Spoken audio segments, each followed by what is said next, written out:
Welcome back to another episode of The Coffee Break, and today we are joined by Eric. Cheers, Eric. Cheers, happy to be here. So Eric, for those who may not have come across you, can you please introduce yourself and tell us how you ended up at Animoca? Sure thing. So my name is Eric Smith. I'm the head of people and culture here at Animoca Brands.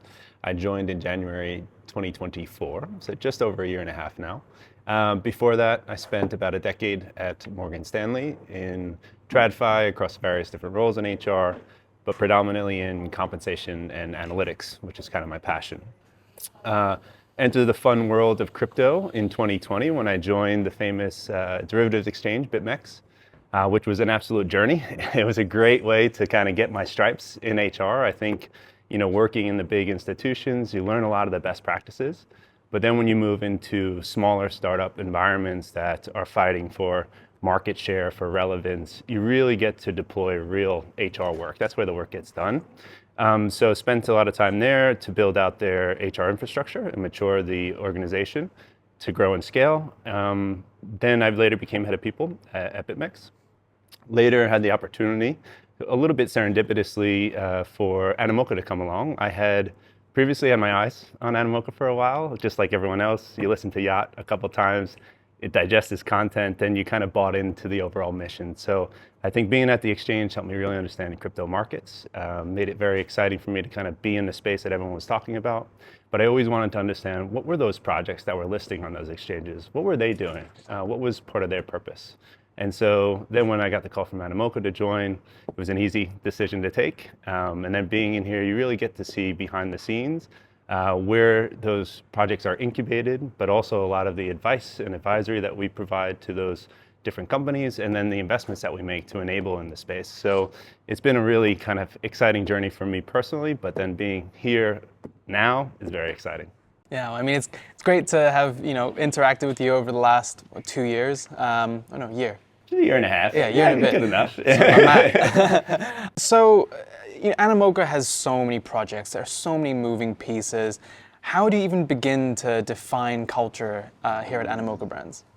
That is the challenge. I think it's one that you can't take a conventional approach. I think when you think of culture in organizations, you're thinking about shared beliefs and values. It's really a way for us to govern and guide our behaviors, decision-making, interactions. So it's a very important piece. In the world of Web3, or specific to Animoca, where you have a diverse business mix, right? We have our advisory businesses, our incubation business, investments, and then layer that with a globally distributed population, culture becomes very challenging to maintain. And as you grow, you want to make sure you're not diluting culture. And I think that's always a challenge. So what really helps unite us is not so much thinking about it as a top-down approach to culture, but really the mission behind what Animoca stands for. And that's driving the digital property rights through blockchain. And I think if you're in a subsidiary, you're in a portco, you're just one of the community members in the Animoca orbit, you feel that. And that's kind of part of our culture, is that unity behind the mission. So you've now had some experience, obviously building out HR in Web3. So, what have you had to reimagine, and what has been your biggest challenge, and I guess what are you the most proud of? Oof. Yeah, this one is, it's tiring, I'll say. But I think the biggest challenges are tied to some of the characteristics in the space, especially for late stage startups who are looking for that next kind of growth and scale activity. It's the mixture of pace of the industry, passion of the people, uncertainty in the industry, and then ambiguity on what is the right blueprint to move forward.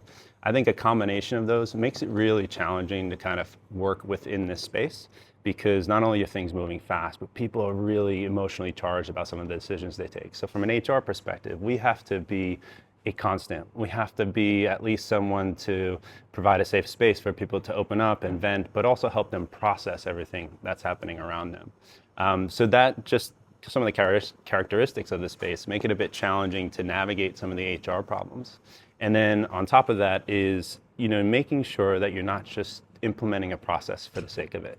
I think time is a luxury that a lot of smaller firms who are fighting for that front position don't always have. And so you need to make sure that you take a very pragmatic approach. So drawing on all of those best practices at the bigger institutions and well-established firms with, limitless budgets, you have to now come in and use that as a reference point, but then identify an appropriate solution that's tailored to the problem at hand. So that's been very exciting because you use the Morgan Stanley experience as like a postgraduate degree. And then I come into the smaller firms and I really get to actually deploy those skills. Sure. Would you say there's a one-size-fits-all kind of approach or not? It's very... Yeah. No, never a one-size-fits-all. And I think that's what keeps it exciting, but also makes it very challenging. So you have to take a bit more of a modular approach to how we implement HR solutions that wouldn't be just kind of like, it's a best practice, we need to adopt it. Because the organization also has to be in a position to be open and kind of have to meet them where they are in their journey. So in terms of hiring, right, what makes an ideal Web3 candidate, and what advice would you have for someone that's looking to apply to a role? Yeah, I think good question. Everyone always asks that, right? How can I get a job at Animoca? I think there's a couple of key traits. One is we want to see people who are not only masters of their craft. So I think it's hard to come into this organization fresh out of school. Not to say it's impossible, but because we're moving so quickly, having some established professional experience at least gets some of the basics out of the way. But once you start to hone in on your expertise, we then want people who have the right mindset. This is not for the faint of heart, this industry, because it has its ups, it has its downs. So you have to be able to kind of have the agility to move with that. And I think the other key piece that we look for is people who believe more beyond the job description is actually looking for why we do what we do. And that mission alignment is critical.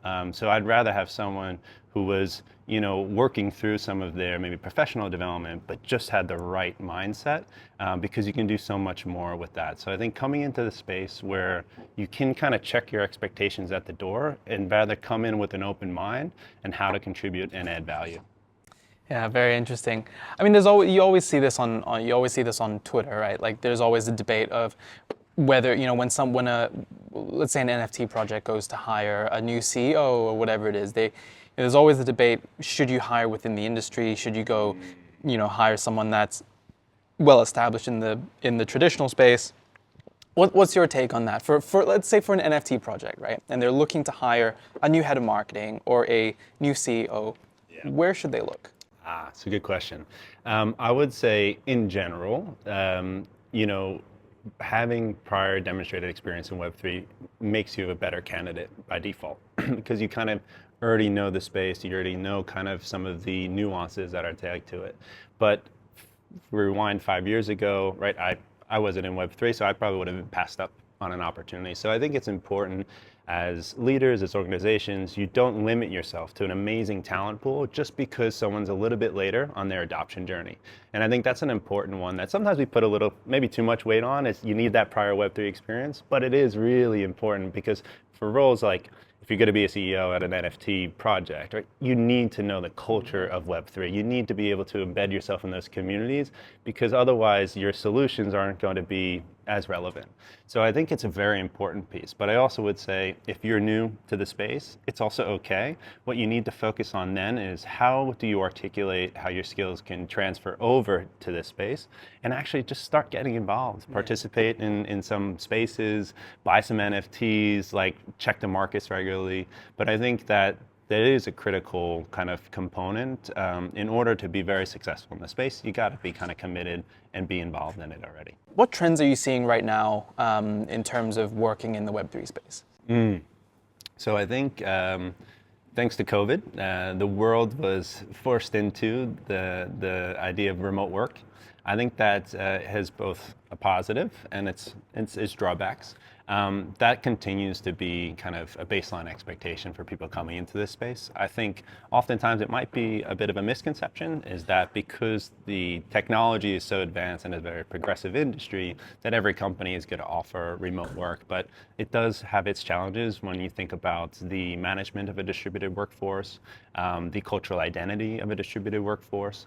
So I think that is still going to be a trend that we as companies need to be thinking about. How do we keep people like that feeling connected and a sense of belonging when they spend most of their day in their homes?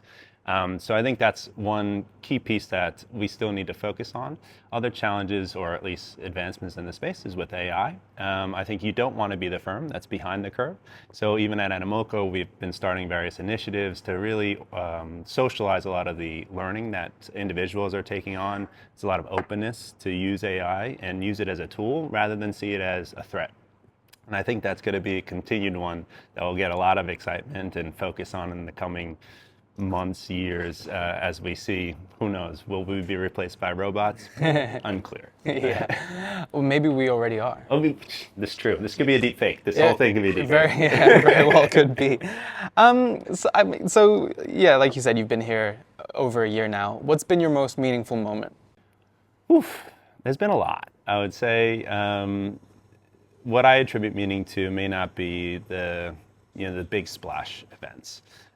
For me, it's getting in the organization, embedding yourself, getting to know the people, understand what the company had faced over the last few years. Has been massive transformation and growth at Animoca, and actually just being there for staff where they may not have had an opportunity because everything's moving fast. It's not that people don't care, but it could be the case that they didn't feel like they had a chance to kind of just express themselves or feel heard. And I think that is one of the things that gets me going. It gives me my joy for doing the job, is helping people process what's happening around them. But I would say one of the big splash events that was exciting was this move to our new office in Wong Chuk Hang, Landmark South. The team that we worked with, we kind of identified the space. So you're looking at empty developments still in construction, and then you have this kind of raw material that you can then redesign. And when we were working with our designers and the team, we really wanted to think about building a space that felt like a Web3 company, that had this sense of community and a lot of shared space. So that was really exciting. And then to see how, going from a more remote focused workforce to then initiating return to office, which is a little bit like a four-letter word these days. And then seeing how the culture emerges beyond that. But you see, when you bring people together, amazing things happen, right? And there's a lot of serendipitous interactions, ideations, great conversations. We have a pool table, you get pool tournaments. I mean, there's just a wonderful thing that happens when you bring people together in a space that I think for at least a couple years, everyone loving remote work had lost sight of. So that was a big one for us at the end of last year. Yeah, I think that's a great point. Like, just being in this new office, having the pantry, having the ability to sit and have a coffee together and talk about these sort of things. I agree, it's super important. Compared to the old office, I think some of these things may have been lacking. But now the fact that we have games room where at lunchtime you have Mario Kart tournaments or pool tournaments, darts, all this sort of stuff. I think it just brings people together in a way that you never know, might facilitate conversation in a way that you just can't have when you're at home, right? So, I always enjoy my visits to the office. But one last question, Eric, what's a big sort of misconception that people might have about working in Web3? Well, I think a lot of people see the space, and they're not incorrect, right? There's a lot of noise, and a little bit of chaos. Maybe it's just memes. A lot of people don't understand it. And I think that's also part of the excitement of working in the space, is you become ambassadors. You become evangelists in a way. And I love that aspect of working here where people are asking, generally it starts with, should I buy Bitcoin? Should I buy Ethereum? And I'm like, well, that's not really, can't help you on that one. But it is definitely behind a lot of the volatility that we're seeing in the markets. Behind some of the bad actors that you have in any space is amazing people doing great work and really trying to find a new way to approach how we live and work and kind of survive in this society. Where you are continuing to see a lot of political unrest. There's a lot of challenges in a macro environment that blockchain and other solutions have an opportunity to reinvent and rethink the way that works. So I would say that yes, it's still early days to some degree in terms of making sure that we invite more regulation into the space to clean it up. But wow, it's awesome to be here where you're working with the best and the brightest minds in Web3 who are pushing the envelope on what we can do with this technology. I was kidding about the last one being the last question. I've got one more.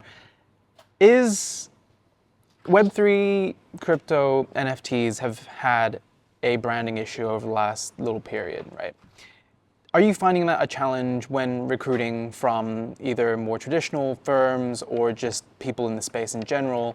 And what needs to change in terms of the perception of this space? Yeah, this comes up a lot. I think that when we go to attract talent, this is why there's a preference for people already in the space, because they've already made that kind of leap over, or that mental kind of shift to say, this is a space I want to work in.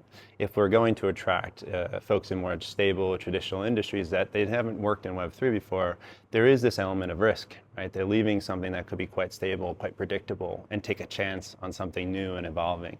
But part of that is also the excitement that comes with it. And actually, when you have individuals who are open to that challenge, then great things can happen. But it becomes a real challenge if there are still negative perceptions about the space. And what we hear in HR is, if we're interviewing candidates or they get to offer, they always want to throw out, what's the risk premium that I can get? Because they are leaving something very stable to come contribute their skills and expertise for us. But we also see that, I would say most firms, and it's hard for me to speak across all of Web3, but you see about an 18-month to 2-year cycle where someone will come into the space, and if they came from kind of prior Web2, they're really kind of figuring it out or feeling it out. If they've faced a lot of adversity, if they couldn't kind of stomach the ups and downs, you end up seeing them leave to go back to those stable industries. And in some way, I don't see that as a failure or anything for them, right? It's just a preference, and everyone's at a different stage in their career. And I would say you need a lot of energy to be in the space, and that's why we end up seeing like average demographic, even Animoca, around the mid-30s. It's people at different stages in their life. But it is definitely a challenge for us to keep and retain talent. And that's why, as an HR organization within Animoca, we need to make sure that we're staying close to our staff, understanding what their needs are, and also making sure that we can create a great environment for them to do their best work. Amazing. Well, Eric, thank you so much. It's been an absolute pleasure talking to you today. And cheers. Cheers, man. Thanks for having me. Well, guys, that's another episode of The Coffee Break. Stay tuned as we speak to more professionals in the Web3 space.